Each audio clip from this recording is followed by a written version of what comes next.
nombre es Fernando Salazar Torres, de México. Quiero agradecer especialmente a todos los organizadores del Festival Internacional de Poesía de La Habana, Cuba, a Alex Pausides y a Karen Leiva. Esta intervención tiene que ver con una suerte de conferencia, no va a ser tan académica ni tan exhaustiva. Es un acercamiento, unos apuntes, unas notas, unos comentarios en torno a algo que a mí me preocupa, que es la poesía contemporánea, escrita en español particularmente. El título es Notas críticas a la poesía del siglo XXI, modelos composicionales y códigos de lectura. Me quiero centrar especialmente en la poesía escrita en español. En principio, cuando hablamos ya de la poesía escrita en español, nos enfrentamos ante lo que yo considero la mejor poesía que se escribe actualmente y la mejor poesía que se escribe desde hace mucho tiempo también a nivel global. Para enfrentarse a un análisis de cualquier época o dimensión de la poesía en español, nos tendríamos que ver en la necesidad de hacer un análisis también de la evolución de la propia lengua, del español, de esa formación poética original en donde se conjuntaban las mozajas con el remate final de ese poema, que son las jarchas, es decir, una estructura clásica árabe, de una forma de poesía persa en el periodo omeya, que se incrustaba con una forma popular y oral de transmisión de las cantoras cristianas. Partiendo de eso, tendremos que hacer un diagnóstico de la poesía en español que se escribía en el archipiélago de Ita, por ejemplo, del tipo de poesía también que se escribía durante el periodo andalusí, en la época del Andaluz, en el sur de España, y sin decir la poesía del siglo de oro español, y todo el impacto después que se formuló a lo largo de mucho tiempo, la gestación y la construcción de una literatura en español en Hispanoamérica, en el continente de América.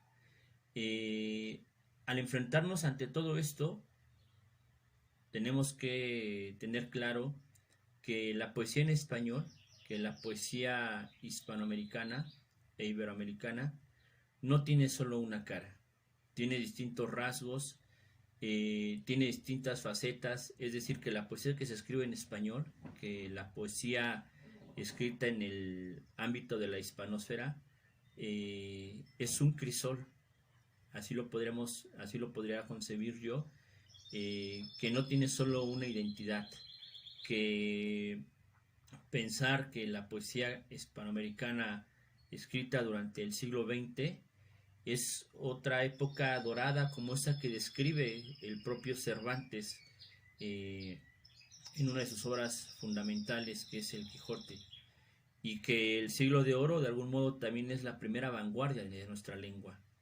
Nosotros, los que escribimos en español, no tuvimos que esperar 500 años para que las vanguardias históricas nos vinieran a mostrar en qué consiste la ruptura o eso que le llaman vanguardia, que la vanguardia en nuestra lengua siempre ha existido. Justo esta contraposición entre una manera en que la poesía del español se ha construido y esta cara que después va a tener también la poesía en español, que son las vanguardias, es una manera también de entender que el problema de la poesía contemporánea, uno de los problemas de la poesía contemporánea, a mi parecer, se encuentra en el lector y no en las obras. No es culpa ni responsabilidad de Góngora que sus soledades sean o resulten de algún modo incomprensibles, cuando el problema es el lector. Y el problema de esta, o la dificultad de esta problemática, radica en que los códigos de lectura de los poetas actuales, de los poetas contemporáneos, sus códigos de lectura no pasan de ser sus compañeros que tienen en Facebook. Es decir, que muchos de los poetas que escriben actualmente son poetas del Facebook. Y la tradición no se puede continuar ni mantener ante esas debilidades. Porque al sumando a eso, uno de los códigos también de lectura que sobresalen es que la tradición para los poetas contemporáneos inicia en las vanguardias. Es decir, que no se lee más allá de las vanguardias, no se leen otras tradiciones. Ante esta problemática, ante esta circunstancia, es donde pues radica mi inquietud por pensar la poesía en nuestra lengua. Por un lado, tenemos el gran portento que implica nuestra lengua, los grandes autores. Hacer una lista sería, no es que no sea útil, sino que cada uno de nosotros podrá hacer su pequeño canon de la poesía en español, su lista de autores, sus predecesores, y todos esos autores que cada quien señale en su lista son válidos, porque la tradición así lo constata. El problema es qué va a pasar con nuestra poesía, escrita en español en 50 o en 100 años. Así como Darío se preguntaba hace 100 años, poco más, sobre el futuro de nuestra lengua, es válido preguntárnoslo nosotros. Y yo creo que gran parte de ese riesgo radica en los seguidores y en los continuadores que muchos hacen sobre la poesía, ese tipo de poesía norteamericana, que le llaman poesía documental, que le llaman poesía híbrida, que le llaman poesía expandida.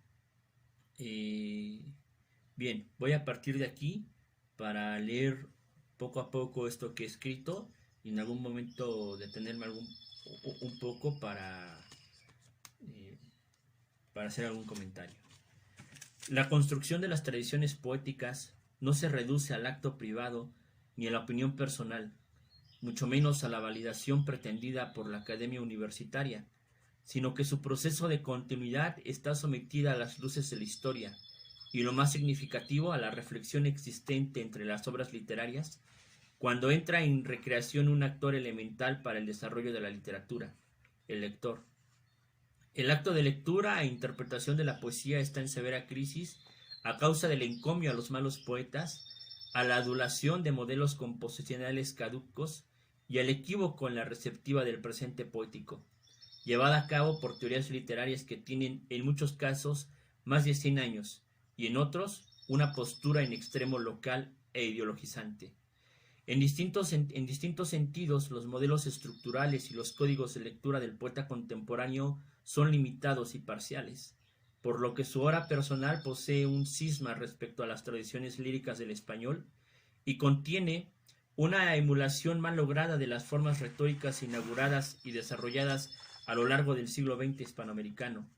De continuar este fenómeno, la repetición improductiva generará tarde o temprano un severo aplazamiento en la poesía escrita en español, aunque en algunos casos esa desdicha es manifiesta, y por tanto persiste el riesgo de seguir leyendo mal e interpretar equívocamente el pasado poético en doble sentido. Primero, a causa de ciertos códigos de lectura dominantes. Segundo, el control que la ideología ejerce sobre lo poético. En conjunto, esto provoca y permite la posibilidad de crear una mayor brecha entre la tradición y el presente poético. Estas primeras anotaciones sirven, sin duda, tanto para el crítico y académico como para el lector, que no pretende otra cosa sino persuadirse con el estilo de los autores. Señalado esto, me inquieta el poeta contemporáneo. ¿Cómo se enfrenta ante el escenario? Lo cierto es que al poeta le interesa poco el problema aquí planteado, o porque no lee, a lo más lee parcialmente, solo algunos autores y momentos históricos, o porque lo hace mal y le importa más participar en lecturas de poesía, publicar en medios electrónicos e impresos, es decir, le interesa más en mayor medida ser visto que el valor literario de su obra, que por cierto, muchos casos ese valor es nulo. Esto es por lo que mencionaba de los poetas Facebook, Y muchas de las revistas literarias se construyen así actualmente.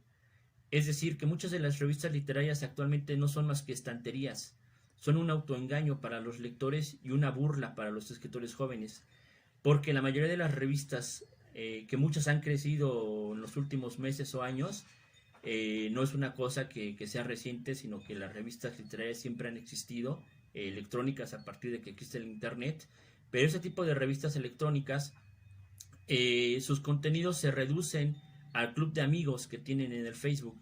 Es decir, que estas revistas no hacen un proceso de lectura ni tampoco hacen un proceso de revisión de las tradiciones. En tiempo de las redes expandidas, el lenguaje interpretativo y crítico desaparece. Me concierne analizar y revisar dos momentos clave de la escritura y de la tradición poética de mi lengua, en el momento más reciente, los modelos composicionales y los códigos de lectura del poeta del siglo XXI. Los rasgos de la retórica procedimental actualmente privativa reconocen y comprueban su influjo y copia de la varia manera de las vanguardias, y sus efectos inmediatos en el acto interpretativo y epigonal, creado a lo largo del siglo pasado y hasta los días del presente. En realidad, el acto total de la vanguardia artística fue resultado de la crítica racional que la tradición formuló a sí misma, dentro del periodo de la modernidad, desde los soliloquios de René Descartes hasta la creación de la estética como disciplina originada ciertamente del original y único romanticismo existente, el temprano movimiento alemán, sin menoscabar la crítica que no era necesariamente artística y poética. Las vanguardias vienen a ser algo así como la parte última de ese movimiento intelectivo moderno que reformuló incesantemente los procedimientos literarios mediante un inédito aspecto, la crítica, resultado del desarrollo epistémico de la subjetividad. Tal corriente intelectiva pertenece al estilo de la poesía moderna, pero al mismo tiempo es la lírica moderna cuyo interés principal derivó en la búsqueda continua y creación de nuevas estructuras y formas. En suma, eso que la vanguardia ha presumido a lo largo del siglo pasado como suyo y propuesta innovadora, llamándola ruptura, pertenece a la tradición. Ruptura no concebida precisamente al modo según la modernidad, pues rupturas la ha habido de distintos modos, ha existido siempre en el trayecto estilístico de las poéticas, esa breve brecha que autores y académicos han nominado sin par y genuina, es tan solo un momento de disidencia de la tradición, un cisma que proporciona a final de cuentas continuidad a su tiempo. La tradición es un presente continuo. El mayor ejemplo de este fenómeno lo encontramos en la poesía moderna, tanto en lengua francesa como inglesa. El siglo XIX es el periodo que inaugura con el doble modelo de las distintas obras poéticas de estas ambas lenguas. Un modo novedoso de ser de la lírica, cuyas centrales figuras constructivas son la disonancia y la creación de la metáfora semántica, la escritura de la frase como mecanismo creador del verso. En la poesía moderna francesa, y el versículo como dispositivo de ruptura del metro medido y el coloquialismo en el lenguaje, usado por la voz en el poema como uso expresivo en la poesía moderna escrita en inglés.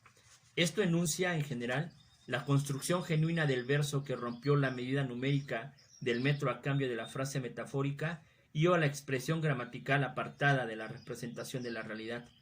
A lo largo del siglo XX ambos estilos fueron explorados y explotados sustancialmente de distintas maneras por los poetas del territorio de la lengua española. Se crearon obras literarias verdaderamente inaugurales de un nuevo estilo de poesía escrita en español. Los ejemplos son demasiados. En distintas geografías donde reina nuestra lengua, la poesía moderna se convirtió en la piedra de toque. Esto es otro aspecto también importante que resaltar, que la poesía escrita en español es una poesía constructora. Es decir, que si nosotros revisamos, como lo dije al principio, revisamos un poco cómo se ha desarrollado nuestra lengua a lo largo de la literatura, nos vamos a dar cuenta que nuestra lengua, usada en la poesía, se ha caracterizado por asimilar.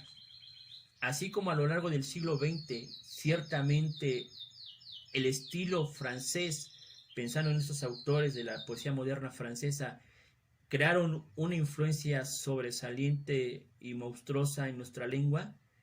A mediano plazo, eso fue una asimilación y se construyó esas influencias o esos rasgos de la lengua francesa, se adaptaron a las formas y a los modos del metro de nuestra lengua. Es decir, que la lengua en español asimila, pero hace suyo lo que le es ajeno para construir una nueva poesía. Ahora bien, mi diagnóstico es el siguiente.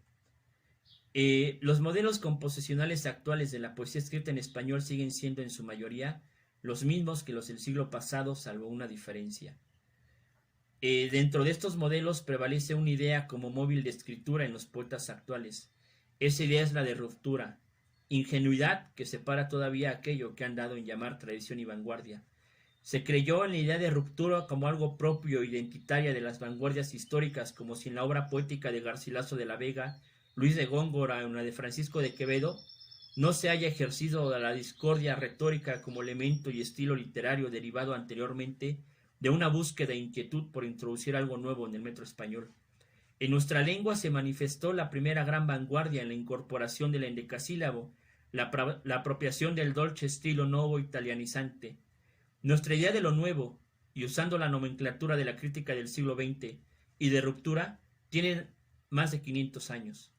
En cambio, en nuestro presente, la idea de la ruptura se vincula exclusivamente con una concepción y praxis demasiado laxo de libertad. Este es otro de los problemas de los poetas contemporáneos, que su idea de libertad está totalmente sesgada y equivocada. La salvedad especificada antes tiene que ver con el riesgo o ruptura expresada en una multiplicidad de estilos. El estilo actual de la poesía escrita en español es la suma de muchos estilos, es decir, no rige un estilo sobre otro, sino que en todos los estilos el poema presenta un falso riesgo en la poesía del siglo XXI, un falso riesgo y no una búsqueda que le otorga al poema un interés real. Este aspecto pervive con comodidad. En otros términos, persiste la seguridad por imitar mecanismos de escritura probados desde hace aproximadamente 200 años. Este riesgo es monótono, en esencia, porque si los controles de lectura del poeta contemporáneo se reducen a una tradición que no es obligadamente tradición alguna, sino solo el elemento final de todo un movimiento racional poético llamado vanguardia, entonces el peligro es mayor, ya que por un lado otros códigos de lectura se ignoran, y por el otro habrá otros que quedarán vedados. Por ejemplo, no faltará el caso para que en la obra de Luis de Góngora permanezca completamente en la oscuridad, ya sea porque voluntariamente se decide no leerlo, o porque los códigos del lector activo, el poeta, no alcanzan para descifrar y concebir sus fórmulas escriturales. ¿Cómo se leen las soledades del cordobés cuando la comprensión de los aspectos cósmicos y astrológicos de su verso son ignorados? Ampliar el horizonte de los códigos de lectura permitirá descifrar en la tradición de nuestra lengua un nuevo sonido en el verso y no el persistente e inoportuno desafinar del verso libre. Si el presente poético es hipegonal, porque los recursos de la retórica de la lírica moderna prevalecen por encima de otros, especialmente varios de los procedimientos de la vanguardia, tal como la imagen poética, la variedad del verso libre, el empleo del espacio en blanco en el cuerpo del texto literario como significado, la supresión métrica y de los signos de puntuación, la extrañeza metafórica, la extensión del verso, la asimetría semántica del significante, el sentido del sonido polifónico, la hibridación genérica, el choque textual, las novedades estructurales, los quiebres de sentido, la disonancia, la polifonía, la polisemia, la destrucción del yo en el poema, el sentido inverso de la metáfora, la importancia de la sinonimia, el despliegue lingüístico, la superposición de planos, el cruce de géneros, la abolición de la anécdota, la incrustación de rasgos narrativos, la desarticulación métrica, el disparo léxico, la distorsión gramatical y sintáctica, la alteridad, la ampliación y saturación del ritmo. Los criterios y cualidades estéticos de esta corriente continúan determinando los modelos de escritura. Su retórica constituye el eje ético y axiológico en la poesía del siglo XXI, además de que los códigos de lectura no se expanden más allá de este marco de vanguardia. Estos dispositivos escriturales se siguen presentando como lo nuevo. La ruptura y la innovación, según los propios poetas, y lo cierto es que esas técnicas están caducas y no se hace sino repetir esquemas cuyo valor tienen al menos 100 años. La poesía moderna está superada y sus procedimientos están desgastados.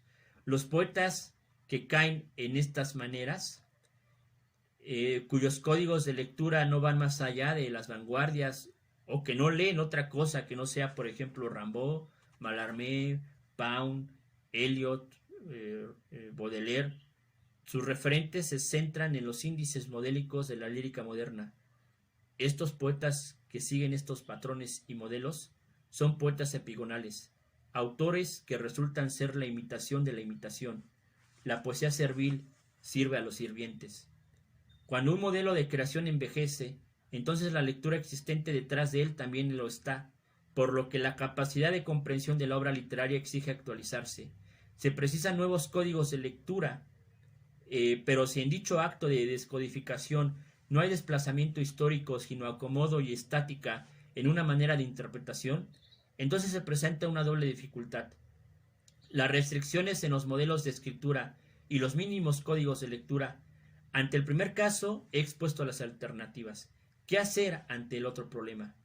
Antes de señalar mi posible camino, me gustaría declarar que una de las razones por las cuales los códigos de lectura son los mismos y no se amplían, se debe a la crítica literaria practicada y a la desvalida teoría de la literatura vista en las universidades.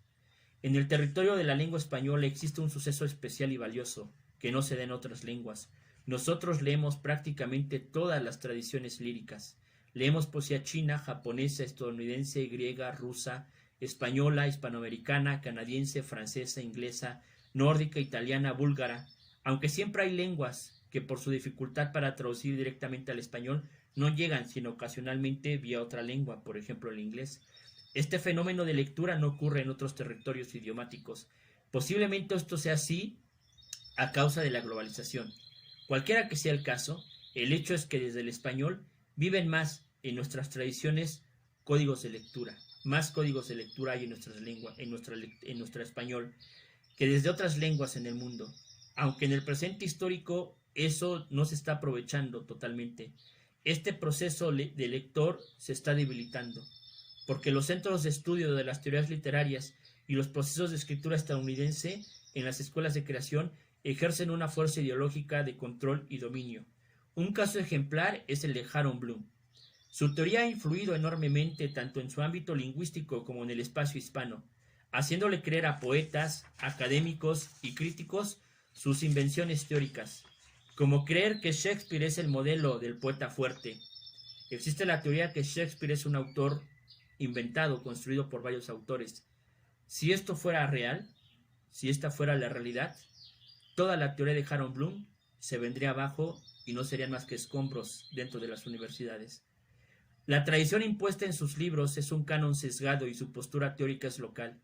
Lo cierto es que la teoría y crítica norteamericanas de la literatura son posturas atrasadas y provincianas. Su localidad mundial tiene por vía las ideologías y no propiamente el carácter poético. Se está creando en este aspecto un autismo respecto a nuestra tradición lírica, pues las escuelas de escritura en Estados Unidos y los actos de descodificación de los géneros literarios que están constituyendo un sistema a lo que yo denomino diáspora genérica y diáspora lírica, están contaminando e invadiendo nuestra lengua. En el caso de la poesía hispanoamericana, ya existe una tendencia por seguir estas fórmulas y mecanismos de escritura. El poema en español está edificándose según teorías y sistemas que no nos pertenecen, pero que no por eso debemos rechazarlos, sino someterlos a juicios, además de incorporar otros modelos y tradiciones que deben ser leídos nuevamente. Y seguro es lo que va a suceder, se van a asimilar, se van a rechazar y se van a construir desde el español una nueva poesía. Este borrador o apuntes sobre la poesía del siglo XXI apenas es la apertura de aquello que me interesa especialmente como lector activo. ¿Qué estamos leyendo y cómo lo estamos leyendo?